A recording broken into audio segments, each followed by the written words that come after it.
Good morning, everyone. My name is Ignacio, and I will talking about responsibility in business management for the following 5 or 6 minutes. First of all, I'd like to introduce this topic putting into a globalized and international context.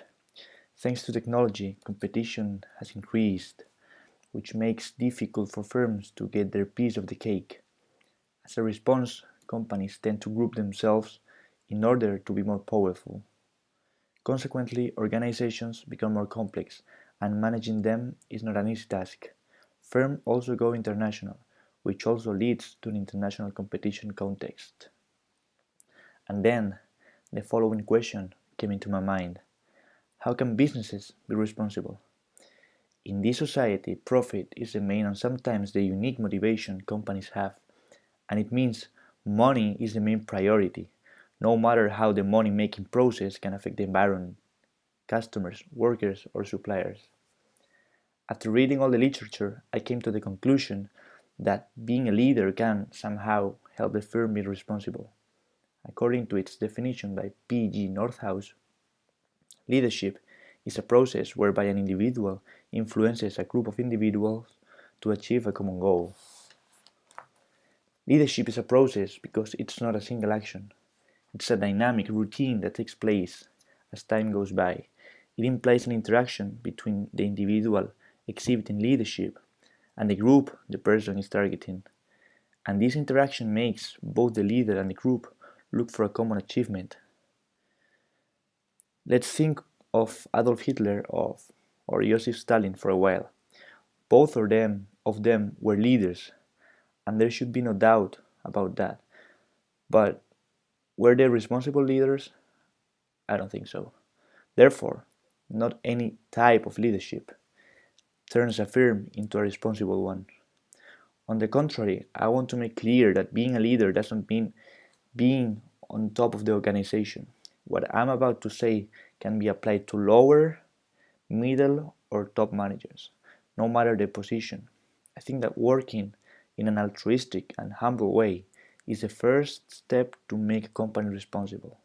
In a sense, it's all about being empathic, paying attention to how your actions affect those around you. In the case of customers, making sure that products do not harm them. In the case of employees, providing a stable environment and encouraging them to work.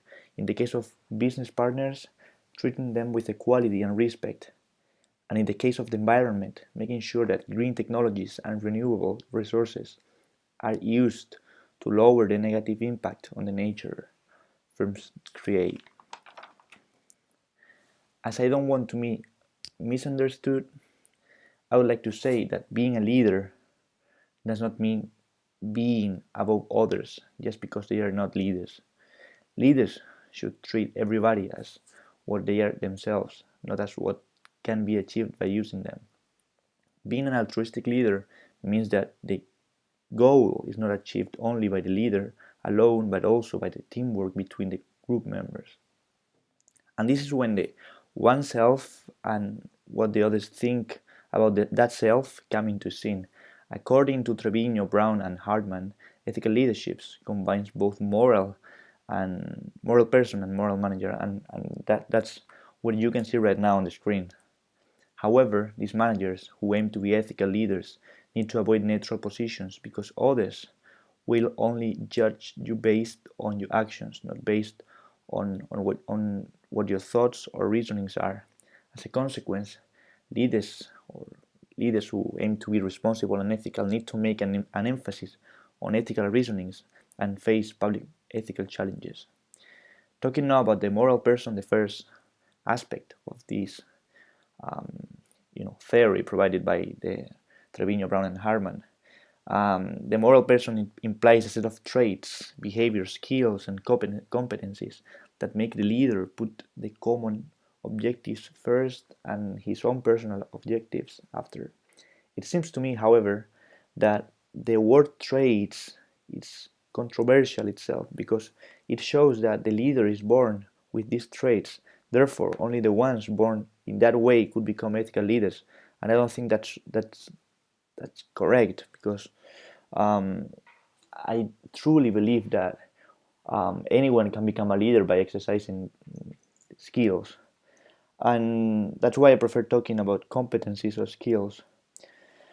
And to me, trust and empathy are the most important skills for leaders, because they create an environment in which individuals can count on each other and care for the rest of the team. And now let's go to the second aspect of the idea provided by these three people, the moral manager.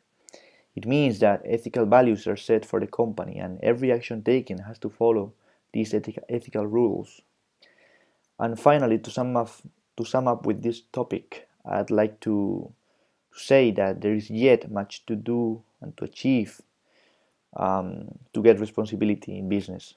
It seems to me that education is the best way to teach citizens how things should be done, rather than passing strict laws.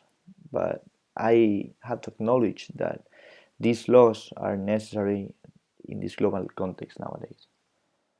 I hope and I guess it's all. And thank you for your attention. Have a nice day.